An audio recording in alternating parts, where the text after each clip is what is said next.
Media మిత్రులందరికీ నమస్కారం.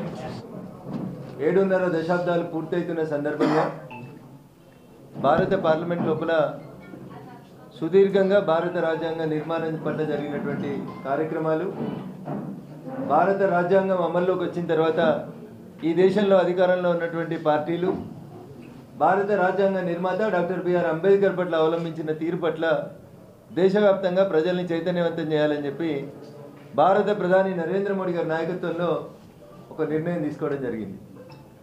జరిగిన వాస్తవాల్ని ప్రజలకు చెప్పాలనేటువంటి ఉద్దేశంతో ఈరోజు మీడియా మిత్రులందరినీ కూడా ఇక్కడికి పిలవడం జరిగింది. చాలామంది కాంగ్రెస్ ఈ దేశంలో అధికారంలో ఉన్నటువంటి 5.5 దశాబ్దాలను గమనిస్తే అంబేద్కర్ గారికి సంబంధించినటువంటి కార్యక్రమాల్ని జయంతుల్ని వర్ధంతులకి మాత్రమే పరిమితం చేసింది తప్ప కాంగ్రెస్ పార్టీ ఏ రోజు కూడా భారత రాజ్యాంగ నిర్మాత డాక్టర్ బిఆర్ అంబేద్కర్ని గౌరవించలేదు, రాజ్యాంగ స్ఫూర్తిని కొనసాగించలేదు. మేము అధికారంలోకి వచ్చినాం కాబట్టి కాంగ్రెస్ మీద బురద జల్లాలనే ఉద్దేశం కొద్ది చెప్పట్లేదు. ఎక్కువ సమయం తీసుకోకుండా ఒక 5 ముక్కల లోపల మొత్తం కట్టే కొట్టే తెచ్చేయనట్టు 5.5 దశాబ్దాల కాంగ్రెస్ పాలనలో 5 తరాలు భారత రాజ్యాంగాన్ని, భారత రాజ్యాంగ నిర్మాతని బిఆర్ అంబేద్కర్ని అవమానపరిచినటువంటి విధానాల్ని 5 అక్షరాల లోపల చెప్పి ముగించదలుచుకున్నారు. ఈ దేశానికి ఆపద్ధర్మంగా, అంటే దేశానికి స్వతంత్రం వచ్చింది, దేశానికి రాజ్యాంగం అమల్లోకి వచ్చింది, భారతదేశానికి ఎన్నికలు జరిగే కంటే ముందే భారతదేశ ప్రధానిగా జవహర్లాల్ నెహ్రూ గారు ఉన్నారు. ఎన్నిక కాబడినటువంటి ప్రజాస్వామ్య ప్రభుత్వం కాదు. బిఆర్ అంబేద్కర్ గారు రాసిన రాజ్యాంగం ప్రకారం ఎన్నికలు జరగలేదు.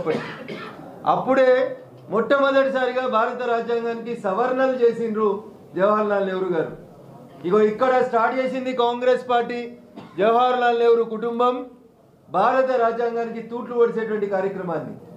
మళ్ళీ చెప్తా ఉన్నా మీకు, 1950లో భారత రాజ్యాంగం అమల్లోకి వచ్చి ఎన్నికలు జరిగి ప్రధానమంత్రిగా జవహర్లాల్ నెహ్రూ గారు రాజ్యాంగబద్ధంగా ఎన్నిక కాకంటే ముందే నామినేటెడ్ ప్రధానమంత్రిగా ఉన్నప్పుడే 2.5 సంవత్సరాలు దాదాపు భారత కాన్స్టిట్యూంట్ అసెంబ్లీలో చర్చించి రాసినటువంటి రాజ్యాంగానికి దాని ఇంక్ తడి ఆరే కంటే ముందే సవరణల దుకాణం మొదలుపెట్టింది కాంగ్రెస్ పార్టీ, జవహర్లాల్ నెహ్రూ గారు. ఇక్కడ స్టార్ట్ చేసిరు రాజ్యాంగానికి తూట్లు పొడిచే కార్యక్రమాన్ని. తర్వాత మొదటి ప్రధానిగా జవహర్లాల్ నెహ్రూ గారు చేసినటువంటి పనిని చాలా చేసిండ్రు. I don't want to go into all those details. రెండోసారి వారి నెక్స్ట్ జనరేషన్లో వచ్చినటువంటి శ్రీమతి ఇందిరాగాంధీ గారు ఎమర్జెన్సీని తీసుకొచ్చి భారత రాజ్యాంగాన్ని, భారత రాజ్యాంగ హక్కులన్నింటినీ తూట్లు పడిసి తుంగలో తొక్కింది ఎవరంటే రెండో తరంలో వచ్చినటువంటి శ్రీమతి ఇందిరాగాంధీ గారు. ఇది రెండోసారి ఆ కుటుంబం, కాంగ్రెస్ కుటుంబం, గాంధీ నెహ్రూల కుటుంబం భారత రాజ్యాంగానికి రెండోసార్లు తూట్లు పడిచి ఈ దేశం లోపల ఎమర్జెన్సీ తీసుకొచ్చిండ్రు. మూడో తరం వచ్చింది అనుకోండి.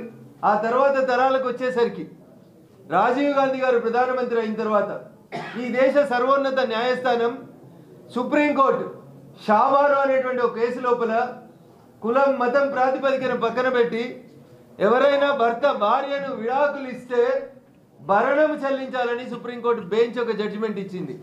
దాన్నే ఈ దేశ చరిత్రలో షాబానో కేసు అని ఒక కేసుగా చెప్పుకుంటూ వస్తారు.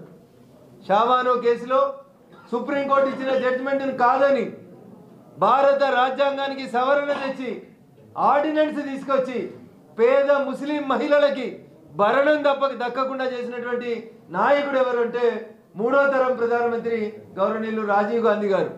ఇది కాంగ్రెస్లో మూడో తరం వచ్చి కూడా రాజ్యాంగానికి తూట్లు పొడిచినటువంటి కార్యక్రమం. నాలుగో తరం వచ్చింది.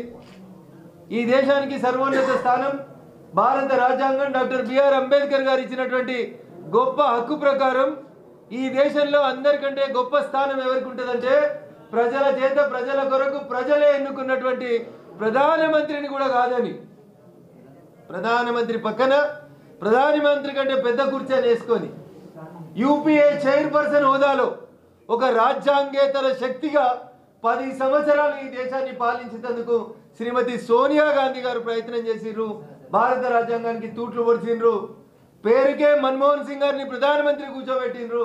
కానీ రాజ్యాంగం గౌరవించి, రాజ్యాంగం ఇచ్చినటువంటి అతిపెద్ద స్థానం ప్రధానమంత్రిగా ఉన్నటువంటి వారిని ఓ మౌనముని చేసి, ఓ కీలు బొమ్మని చేసి, ఒక రాజ్యాంగేతర శక్తిగా యూపీఏ చైర్పర్సన్గా సోనియా గాంధీ 4వ తరంలో భారత రాజ్యాంగాన్ని ఇబ్బందికరమైనటువంటి పరిస్థితుల్లోకి నెట్టింది.